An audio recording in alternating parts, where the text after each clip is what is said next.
No, this isn't a review of the Netflix series. I wish it was. Series is fucking outstanding. This is a review of the 2003 film starring Ben Affleck, which has a reputation for not being that good, and pretty well lives up to that reputation, I'd say. I've been asked to review the director's cut because I was told that it's superior to the official released version, not that I'd know. I saw that version once about 11 years ago, completely against my will, and all that I remember of it is that I didn't like it. It flew from my mind like a drunken carrier pigeon, so I couldn't tell you whether this version was better or not. I can tell you that it still wasn't very good. Let me say first that as far as the Daredevil character is concerned, you can mark me down as a fan. I love the idea of this hero because not only is his character potentially interesting in the right hands, but I also think he's a good role model.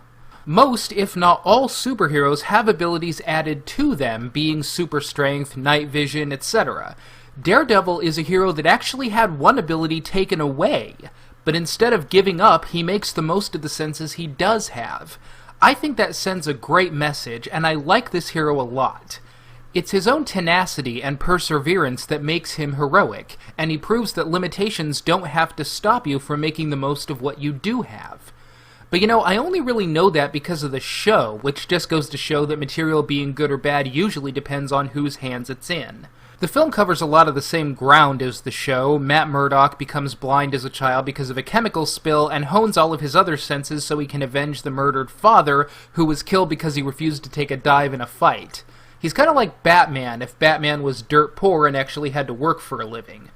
But unfortunately from there the film takes a turn for the dull. Dull when it comes to the plot, dull when it comes to the completely overdone action, and dull is the name of the fucking game when it comes to what the film is about. This is a film that has an extremely simple plot, involving the mob's stranglehold on Hell's Kitchen and the Kingpin's fight to maintain it. Matt Murdock, lawyer by day, crime fighter by night, looks out for the little guy, keeping the mob in check and bringing those whom he knows is guilty thanks to being a human lie detector to justice. He gets involved with a woman who is at the dead center of a mob plot and sets about looking out for her. Simple, straightforward, neat and tidy. And the simplicity of the plot would have been just fine if they had stayed true to the minimalism of the character, but with all the mundane happenings, we still have this guy leaping from 40 stories, jumping up walls, having asinine playground fights. No, I'm not kidding about that. It's all so much loud, mindless, stupid, flailing action amidst a story that a few capable police officers could probably have taken care of. Good Lord, Marvel, what do we need all this spectacle for?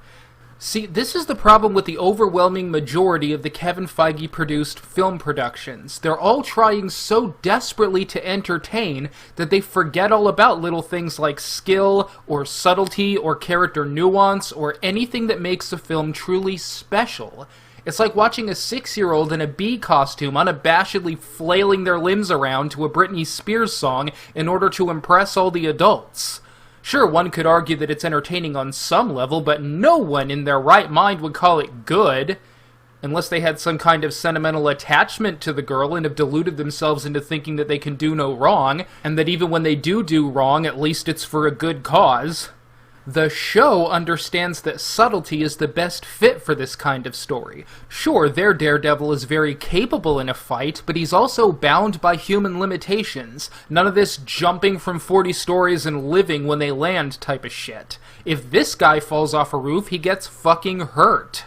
This Daredevil is doing things so extravagant and unbelievable that you lose all sense that he's a normal guy who has simply taught himself to hone the senses he has.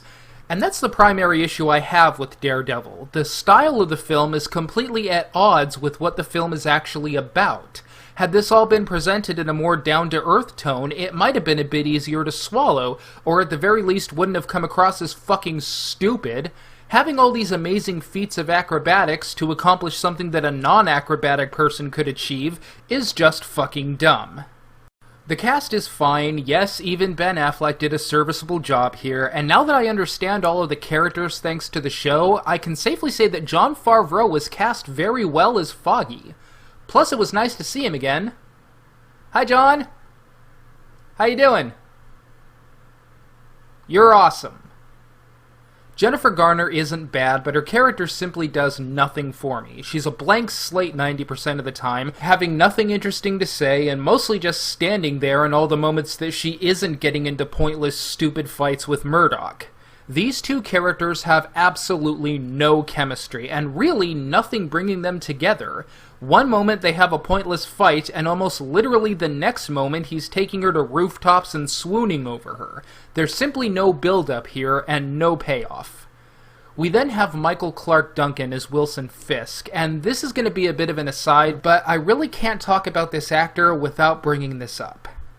Michael Clarke Duncan was a great actor and a great human being who died too soon, and I'm still pretty down about his death.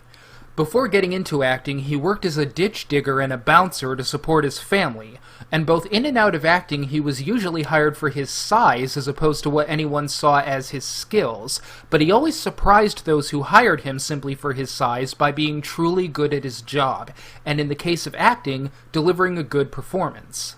In my view, like most actors, he didn't start out as a great actor, but he was eager to learn and to adjust, and over the course of his all-too-short career, he got truly better. There were performances that he gave in The Finder, a show that should never have been cancelled, that were as memorable to me as anything that I've seen. It was said of Ed Wynn after his death, and I would say it of Michael as well. His death was the only time he ever made anyone sad. He is still missed by those who knew him and those who didn't, and I'm still sorry for his passing. We're all just a little bit worse off because of it. Back to the review. The Wilson Fisk that I'm familiar with comes from the show and the old cartoon series in the 90s, and the show did something really interesting with this guy. The first thing they did was humanize him. We see him out on a date, like any normal guy who wants to be accepted and loved. But my first introduction was from the outstanding cartoon series, and man, that show was so good. The X-Men cartoon too, just outstanding shows. And they had that crossover episode, and it was great. Seriously, why aren't these shows on Netflix? I would love to watch those again. I'm sorry, I'm talking about things more interesting than the film again. In any case, the Kingpin from the cartoon series was interesting because he didn't have any powers or a costume or anything like that. He was truly a Kingpin who always had an ace up his sleeve, usually in the form of Everything You Love having a gun pointed at its head. And I have to say that Duncan's portrayal here was pretty true to that character.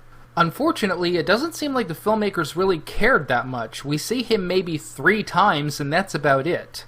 The majority of the time, we have this dumbass Bullseye as the villain, and let me just say this. I have seen some truly god-awful villains in my time, from a guy that thought 1 + 1 = 1, to a guy with laser feet or some embarrassing stupid thing like that. But this is absolutely the worst villain I've seen in a film so far. Bullseye's special ability is that he throws things. He throws things.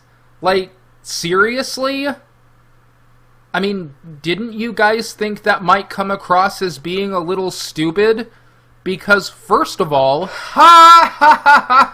and second of all, the idea of a villain that throws things is so obviously stupid and pedestrian and asinine that it's actually a joke.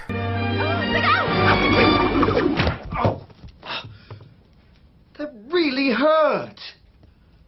I'm gonna have a lump there, you idiot. Who throws a shoe? Honestly. I mean, come on. From there we have a contrived plot involving Daredevil being pseudo-framed for the murder of Elektra's father, even though, first, if the Kingpin wanted her father dead, he could have hired someone to, I don't know, shoot him. He didn't really need the expertise of someone who throws things at people. Yet another example of the simplicity of the plot being at odds with the style of it. And second, Elektra really had no reason to think that Daredevil killed her father. Yeah, she saw that his stick was protruding out of his chest, which is physically impossible, first of all, and second of all, anyone could have done that, and she did see 2 guys over there, so I don't know, it was contrived. Then everyone basically just fights for the rest of the time. Daredevil is a hero that doesn't have superpowers or anything augmenting him, but the filmmakers didn't seem confident enough in the material to stay true to that. As I said, he's leaping off buildings at heights that would kill him, he's leaping around defying gravity and physics. It all just looks so stupid in the context of the film. Again, it was a confidence issue. The filmmakers seemed to say, a hero without superpowers? Well, I mean, we have to give him some superpowers, otherwise how are people supposed to beat off to this power fantasy? They always have to lean on the stupid entertainment and spectacle. They can just never let material stand on its own. If you do decide to watch the Daredevil series, assuming that you haven't already, check out the one-shot scene in which Murdock saves the kid. He clearly has no super abilities and is clearly as vulnerable as any human being, and I'll be damned if that scene wasn't done with 1,000,000 times more thought and skill simply by being true to the hero's limitations. But for whatever it's worth, I've seen worse superhero films, and it's not much better or much worse than what the studio usually produces. But I think even the most hardline defender of this film would agree that the show is 1,000,000 times more worthwhile, so I'd say just actively watch the show. If you choose to see this film, do it passively. Like, have it on in the background while you make dinner or vacuum your house or something. That's the best way to watch something like this. Yeah, that's all I got for it.